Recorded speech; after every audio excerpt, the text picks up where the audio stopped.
first time po namin mag-concert dito sa Davao. We are going around the Luzon. We have some hesitation in going Davao. It so happened, Davao is the most beautiful place I ever seen. Very peaceful, very friendly po mga tao. Kala ko nung una, marami po Muslim dito at maraming terorista. Yung po pala, sa Luzon, kami po pala ang mas pagulo doon.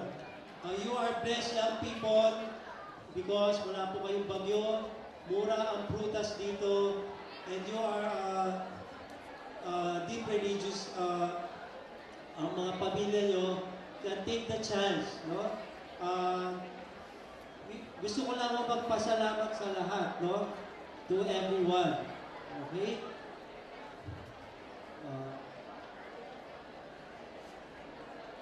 Okay? So, we'd like also to thank the Board of Judges for helping us out. Okay. Marami pa eh, no?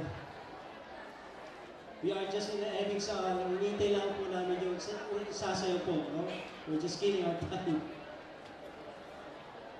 Davao Doctors Faculty, are you here? Wala. Ateneo, NSTP. Wala rin po.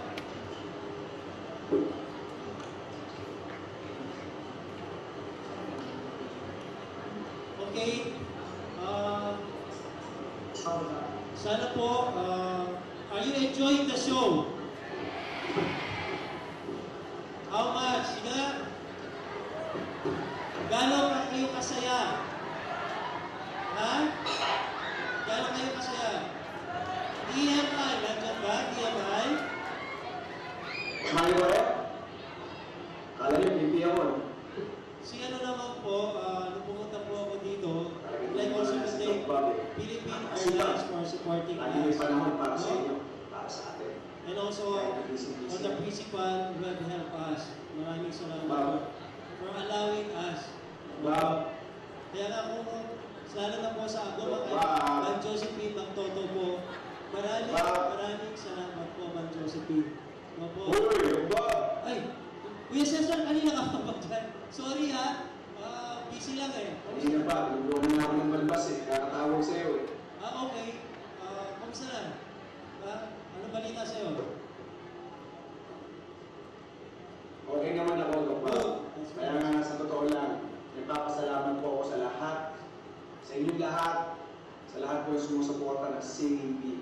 Kaya po yung malakas ang CNB dahil po sa inyong panonood, dahil po sa inyong suporta. Kaya sana po kayo makakalimot na manood ng CNB sa pagbirisang ko yan, kapag-promote kayo.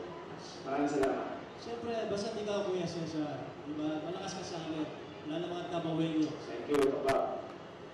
Tokbab, sinabi ko naman ako rito. Sandali lang, hintayin mo ako dyan, ha? Sandali lang, sandali.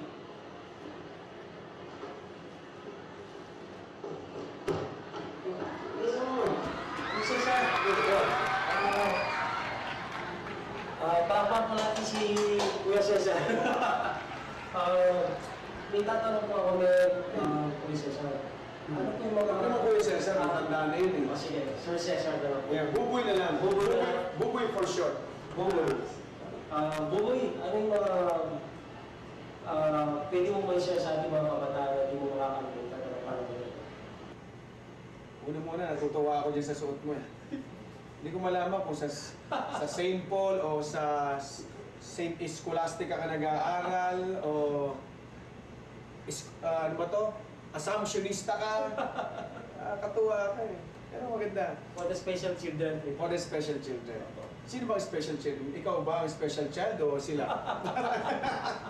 Hindi, alam niyo po, sa totoo lang kaya nabibiro ko po ito si Doc Bob ng ganito dahil matagal ko na po kaibigan to. Isa po sa mga dahilan kung bakit po ako narito ngayon at pumayag, isang tawag lang po ni Doc Bob, nandito po ako dahil alam ko po kapag may ginagawang ganito si Doc Bob para sa kabataan, maayos po yan at sigurado makakatulong po sa inyo. Eh, Doc Bob, sa katungkol sa tinatanong mo, totoo lang nung bata ako, hindi po ako yung katulad biglang naging sikat na artista, Cesar Montano. Ako ay natuto ako magtrabaho. Ako yung namamalengke sa amin. Ako nagsasaing.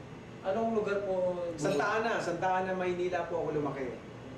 Kami yung, ako yung marunong ako maglaba, marunong ako magtahi ng damit ko. Laba, plancha. Planchador po ako. Kaya kung meron kayong mga papaplansya dyan, tumatanggap po ako kahit labada. Kasi po, yung mga pinapalabas sa akin ng asawa ko si Sunshine, minsan naman po natatapos ko na maaga. Kaya may time pa po ako para tumanggap ng ibang labada. Hindi, sa totoo lang, seriously, eto, share ko na. Nung ako'y grade 5, ang baong ko talaga 25 centimos na. 19... Pag mo natanong ko 90, papaalam mo ka edad ko, Dok, talaga hindi ko malaman ako, kakampi ko ito, nilalaglag po ako. Okay. Nabiro lang. 25 centimos. Okay, bahala na kayo manggula kung anong year yun.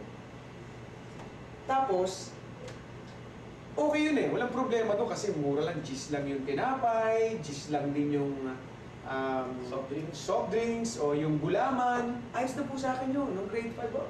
Ganun po elementary. Ngayon po hindi nyo na magagawin. 25 po, sinisipa na lang yung sa kalsada ngayon. Hindi na halos pinapakinabangan yan. Pero importante po ang 25 dahil hindi po mabubuo ang piso kapag walang 25. Tama? Hindi rin mabubuo ang 100 piso kung wala rin piso. Diba? Tama. Yan. Kaya importante po tandaan nyo, every cent counts. Ito po ang kwento ko. Nung 25 po yung baon ko, wala pong problema to. Kaya lang nakita ko yung kaklase ko. Ang baon niya, Doc Bob, 50 centimos. Mas mataas. Sabi ko, sandali lang.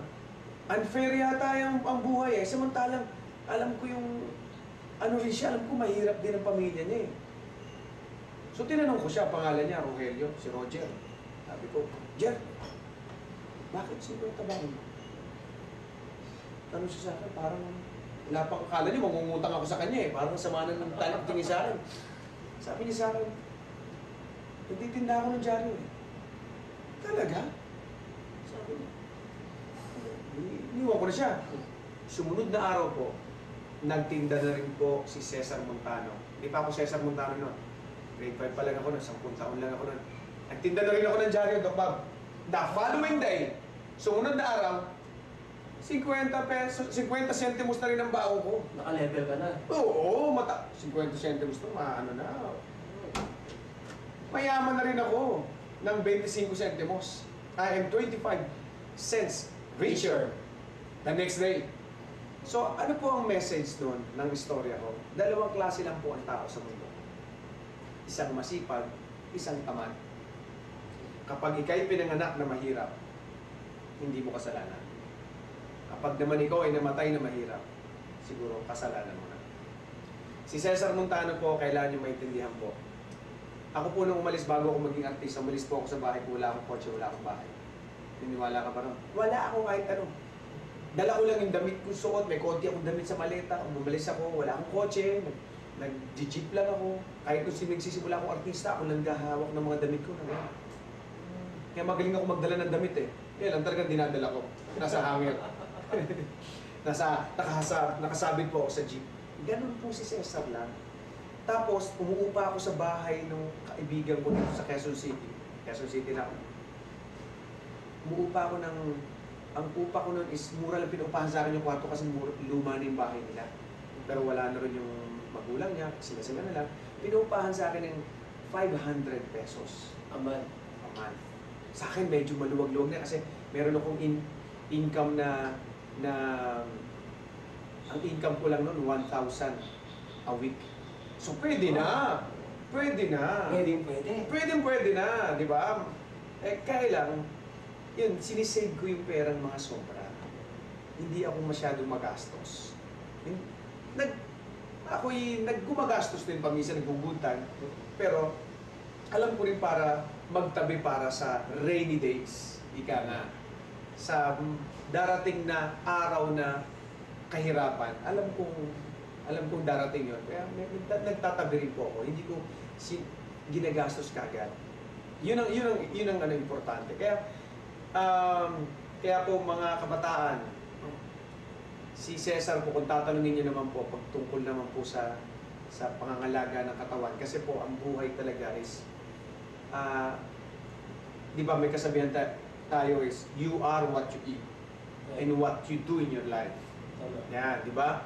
Kaingatan niyo rin po yung pagkain niyo kasi nagiging kayo yun. Kung kayo'y parang hippopotamus kumain, ay magmumukhang hippopotamus din kayo.